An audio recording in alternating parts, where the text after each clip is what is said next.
Mark Rogers TV with instant analysis of USC's win over Arizona 49-35. Just have a few thoughts here in this environment that has been created due to the college football playoff, which is a good thing. That the BCS was very flawed. The college football playoff format with 4 teams and 4 conferences at most, Notre Dame's in play, representing 5 conferences, 4 spots. It's a very flawed system. We've detailed what could be a much better system in the past, and we will do that again this offseason. But the reason I bring that up is it takes away from games like USC and Arizona. These 2 teams were playing for the South Division lead in the Pac-12.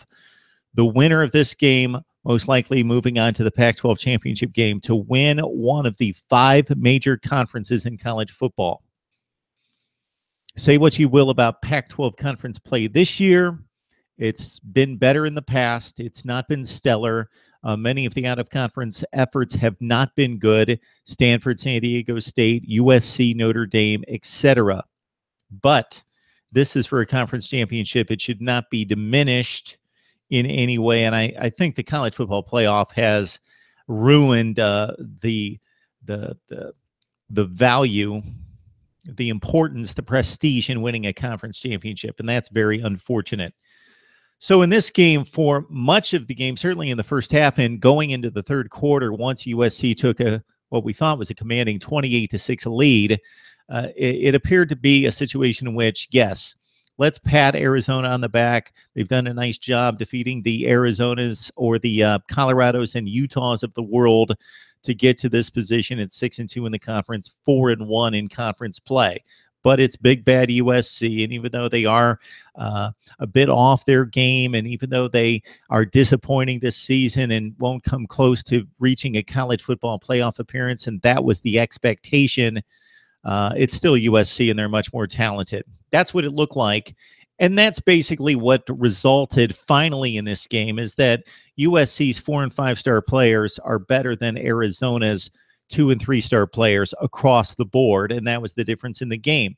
USC's offensive line was much too dominant for Arizona's smallish lineup. Just a small front for Arizona. They were pushed all over the field. Ronald Jones had almost 200 yards rushing. I don't know why he isn't talked about more across college football. He plays for USC. He's played in winning situations. He played in the Rose Bowl, had a good game against Penn State last year. He's played in Pac-12 championship games. He's one of the best backs in college football, and I have just loved watching the guy since he stepped on the field as a freshman. All right. Again, it was 28-6 USC. Arizona came into the game having ripped off 36 plays of more than 30 yards this season, much of that the work of Khalil Tate. But through more than a half, they had no such explosive plays against USC. Well, that changed. Khalil Tate, who looked completely overmatched most of this game, got it working. They started running some different plays for him, some of the plays that they've run in the big wins against Washington State and the other teams I just mentioned. 58 points against Washington State, who beat USC, Washington State, who beat Stanford and held the Cardinal to 21 points today. So Arizona has beaten some pretty decent teams during this run. Khalil Tate went off. He ran for over 150 yards. He started to run some sweeps that were designed for him and some of the option reads that he had up the middle as well. He ran from the pocket when he was throwing. No, he's not a polished passer. He's just a freshman. So he made some really bad throws in this game, but bad throws in consideration that mostly he took care of the football, and he's done that extremely well as we check the numbers from this particular game.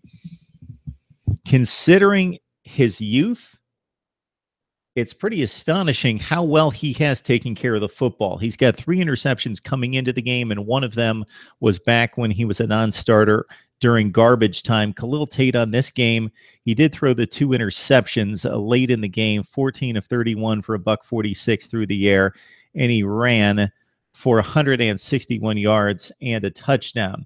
Sam Darnold was pretty amazing in this game. Again, the Arizona defense is much improved, but nothing close to some of the better defenses, even in the Pac-12, a la Washington and Stanford in particular. But Sam Darnold, 20 of 26 for 311, much maligned because of the interceptions and not leading his team to the heights that were expected of him. No, he's not going to win a Heisman Trophy. And this may be the end of his college football career, depending on what he decides going into the NFL draft. But let's savor if he only has 3 or 4 more games left at USC, because he is a pretty special talent. So is Ronald Jones. We just mentioned what he did in his efforts of 194 yards rushing and 3 touchdowns. Tyler Vaughn's led the Trojans in receiving, 4 catches and a touchdown, as well as Sam Darnold for throwing for 311 yards, really spread the ball around. Keep in mind that USC was without its best cover corner in Amon Marshall, also missing arguably its best linebacker in Porter Gustin, and its nose tackle, its best nose tackle, only nose tackle on the field, but best defensive tackle in Josh Fatu. Banged up Trojans defeat Arizona 49-35. They've taken control of the Pac-12 South Division. They just need to win one more game in conference. And actually not having a bye week may be going to work out for USC, as they would have the bye week prior to the Pac-12 championship game and resting up for the likes of most likely Washington, also Washington State and Stanford still in play in the North Division. So USC's got a game against Colorado on the road. Buffs possibly the worst team in the Pac-12. Then, of course, they will finish up with UCLA. And for Arizona, Wildcats at 4-2, they could really finish up with a strong season here. Consider they're 6-3 overall right now. Broke into the college football playoff rankings at 22 last week. Will probably be ousted this week. But they've got a light touch to finish off the season in Oregon State, Oregon, and Arizona State. So the Wildcats could finish with a nice 9-3 record if they hold serve and win what they're going to be favored in these 2 games. The Beavers and the Ducks are awful. Oregon lost 38-3 to Washington today, even though they threw 11 passes in losing by 35 points. Makes no sense. Arizona State is going to be a difficult game for the Wildcats. You would think on the road, Territorial Cup and the big rivalry there. And Arizona State has been very hot and cold this season.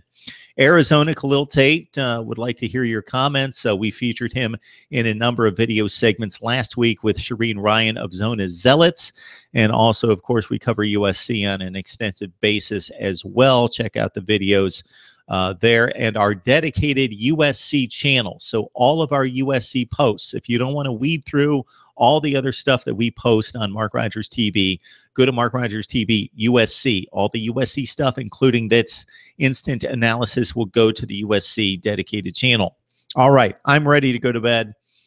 I've had a long day of college football. It's been great. The most important day to date, and we will sort it out with the top 25 and our thoughts about the weekend tomorrow. Love to get your comments, your suggestions, your questions as well. And please subscribe to my YouTube channel for the very best in college football coverage. We will see you next time.